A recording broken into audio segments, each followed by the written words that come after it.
कर्जमाफीदार शेतकऱ्यांसाठी आली मोठी आणि महत्त्वाची आणि आनंदाची बातमी। तर आता कर्जमाफ होणाऱ्या शेतकऱ्यांसाठी आपण बघू शकता मोठी व आनंदाची बातमी आज समोर येत आहे। जर तुम्ही सुद्धा आपल्या शेतीच्या कामासाठी जर कर्ज घेतलेलं असेल तर तुमच्यासाठी सुद्धा महत्त्वाची बातमी आज आपण घेऊन आलेलो आहोत। जर तुम्ही बघू शकता, जर तुम्ही कर्जमाफी थकीत असाल ते पण सप्टेंबर 2025 पर्यंत आणि कर्जमाफीची तुम्ही जर प्रतीक्षा करत असाल तर आता सर्वात मोठी व एक आनंदाची दिलासादायक बातमी आज समोर येत आहे। तर कोणती आणि कर्जमाफी संदर्भात काय, परंतु रेग्युलर शेतकऱ्यांचं काय, ही संपूर्ण माहिती आता आपण बघणार आहोत आणि कोणती ती मोठी बातमी आज समोर येत आहे ती सुद्धा आपण या व्हिडिओच्या माध्यमातून जाणून घेणार आहोत। तत्पूर्वी तुम्ही जर आपल्या चॅनलवर नवीन आला असाल तर चॅनलला लाईक, शेअर आणि सबस्क्राईब करायला विसरू नका, कारण तुम्हाला माहिती आहे शेती संबंधी कोणतीही माहिती जर सर्वात अगोदर यायची असली तर ती आपल्या ह्या चॅनलवर मिळत असते। चला तर आता आपण व्हिडिओला सुरुवात करूया। तर आजचा आपला हा विषय काय, कर्जमाफीचे काम, सहकार विभागातील जे महत्त्वाचे कर्मचारी आहेत त्यांच्या सुट्ट्या सुद्धा आता रद्द करण्यात आलेल्या आहेत। जर बघू शकता तुम्ही, पुण्यश्लोक अहिल्याबाई शेतकरी कर्जमाफी योजनेसाठी प्रभावीपणे अंमलबजावणी करण्यासाठी सहकार विभागातील अधिकारी व कर्मचाऱ्यांच्या रजा देऊ नका असे आदेश थेट राज्य सरकारकडून जाहीर करण्यात आलेले आहे। जर आपण बघितलं तर या संबंधीचे आदेश जे आहे ते सहकार आयुक्त दीपक तावरे यांनी काढलेले आहे। जे यापूर्वी रजेवर गेले आहेत त्यांना कार्यालयात उपस्थित राहण्याबाबत आपल्या स्तरावरून सूचित करण्यात यावे असे सुद्धा आदेश सहकार आयुक्त यांनी काढलेले आहे, असेही त्यांनी म्हटलेले आहे। राज्य शासनाच्या थकबाकीदार शेतकऱ्यांना 2 लाखापर्यंत तर पीक कर्जाची नियमित परतफेड करणाऱ्या शेतकऱ्यांना 50,000 रुपयापर्यंत प्रोत्साहन अनुदान हे द्यायचे आहे। या योजनेच्या प्रत्यक्ष कामकाज साधारणपणे जून 2026 पासून सुरू होणार आहे। म्हणजे या महिन्यात आता जो जून महिना येणार आहे त्याच्यात केव्हाही डायरेक्ट निर्णय होऊन शेतकऱ्यांना ही कर्जमाफी मिळू शकते। जर आपण बघितलं तर प्रभावीपणे अंमलबजावणी करण्यासाठी शासनाने मुख्य स्तरावर आढावा बैठक सुद्धा घेतली जाणार आहे।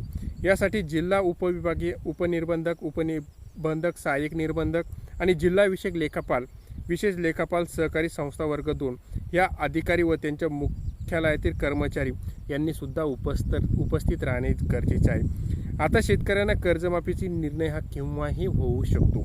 जर आपण बघितलं तर कर्जमाफी योजनेची अंमलबजावणी करण्यासाठी सहकारी विभागातील सर्व अधिकाऱ्यांच्या रजा या तात्काळ बंद करण्यात याव्या अशा सुद्धा सूचना ह्या देण्यात आलेल्या आहे प्रत्येक जिल्हा ठिकाणाहून। म्हणजे शेतकऱ्यांना आता जर आपण बघितलं तर 2 लाखापर्यंत केव्हाही कर्जमाफीचा आदेश हा पारित होऊ शकतो आणि शेतकऱ्यांना 2 लाखापर्यंतही सरसकट कर्जमाफी मिळू शकते।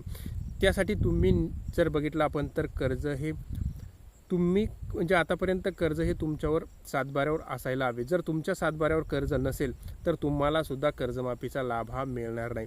त्यासाठी 7/12वर कर्जमाफीची नोंदणी असायला हवी आणि त्यासाठी तुम्ही तुमची KYC ज्या महत्त्वाच्या ज्या गोष्टी आहे KYC त्या तत्पूर्वी कर्जमाफीपूर्वीच करून घेणे जरुरी आहे। ज्या बँक खात्यामध्ये कर्ज माफ आहे त्या खात्याची कर्जमाफीसाठी तुम्ही KYC करायला हवी।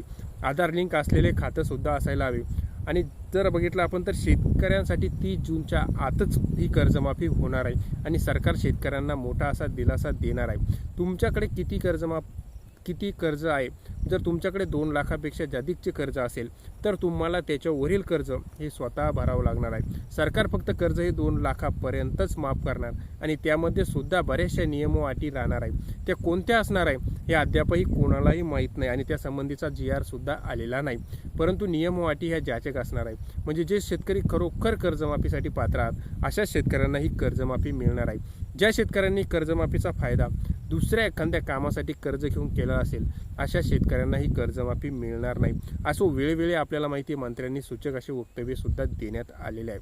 त्यामुळे कर्जमाफी फक्त जे शेतकरी खरोखर पात्र आहे त्यांनाच मिळणार आहे आणि जे शेतकरी नियमितपणे कर्ज भरतात आणि सरकारच्या कामाला हातभार लावतात अशा शेतकऱ्यांना सुद्धा आता 50,000 रुपयापर्यंत प्रोत्साहन अनुदान आणि हा निर्णय जूनमध्येच होणार आहे। तर ही होती संपूर्ण माहिती आवडल्यास आपल्या चॅनलला लाईक, शेअर आणि सबस्क्राईब करायला विसरू नका।